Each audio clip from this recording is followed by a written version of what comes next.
What is up, guys? Hope everybody's having a great day. I've just been really, when it comes to content creation, I've really been looking at ways that business owners can really dominate. And I kind of wanted to go back and talk about the importance of starting a podcast and why I think a podcast is so cool. So if you've noticed recently in the news, there's a lot of big media companies that are buying the ownership rights to podcasts. For example, I believe that the Kelsey brothers got about $120 million from Amazon to get the rights to their podcast. And so a couple reasons why I think that this is happening and a couple reasons why being so niche in a podcast is so cool and things that you can do to separate yourself. So one, I think they're doing it because of the demographic, right?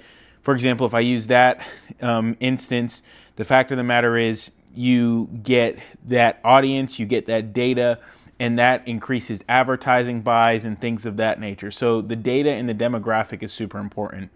The second thing is the fact that the production quality is relatively low. Now, some podcasts are really, really great looking. And I'm not saying that like when a podcast is filmed on a webcam that it's not high production. But what I mean is that in the past, if you wanted to start a TV show, you would have to spend millions of dollars to get the sets, to get the cameras, all of that stuff. Same with any other type of show or a movie or a documentary. Like you'd have to spend millions in production to get it done. The great thing about a podcast is if you have a couple of cameras, great lighting, and great audio, that's really all you need to get started. And so I think that the ability to create great content at scale almost as a low barrier of entry when it comes to podcasts, because of the fact that if I wanted to create a great podcast setup, I may spend $1,000, $2,000 at most, and that's way cheaper than being able to build out an entire TV production or movie production.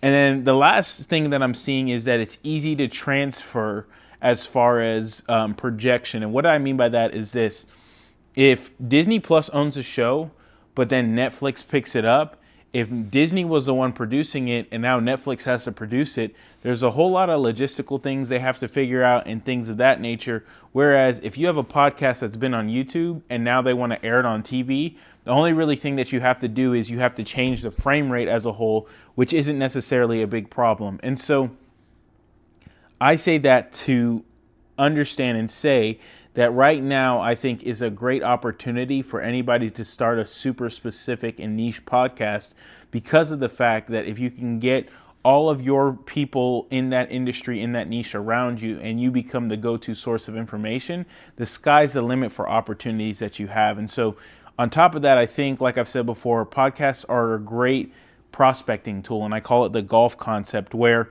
if you wanted to get a meeting with somebody for an hour to sell your product or service, oftentimes it'd be very hard to get that meeting if the person's a higher up. But if you ask that same higher up to go play golf, well, now you have them for 3 to 4 hours and you can talk about whatever. And I think a podcast is the same way. A podcast allows you to develop a personal relationship with the people that you're interviewing.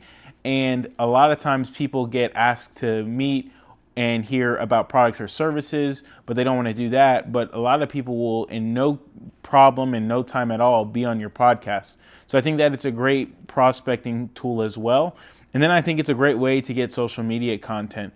Long form video, in my opinion, is the easiest thing to create clips, to create picture graphics, to create lots of stuff as far as creating content. But what podcasts allow you to do is it allows you to establish your credibility. Because, for example, if I find a go-to thought leader in my industry and I interview them on my podcast, and then I do a clip where it shows both of us sitting in the same room talking, and then I can get them to share it, well, now all of a sudden some of their audience wants to come and check out what I'm doing. On top of that, if you're going to do a podcast and do content like that, with LinkedIn, B2B is great for podcasting and especially creating content, because of the fact that if I do a great short clip of the podcast and it has the other person in it who's a thought leader and they like it or they share it, even if they just like it, now all of a sudden it goes on their feed and people can learn about me. So over and over and over again, I'm going to be talking about this more in 2024. I'm really going to be encouraging my clients to podcast more.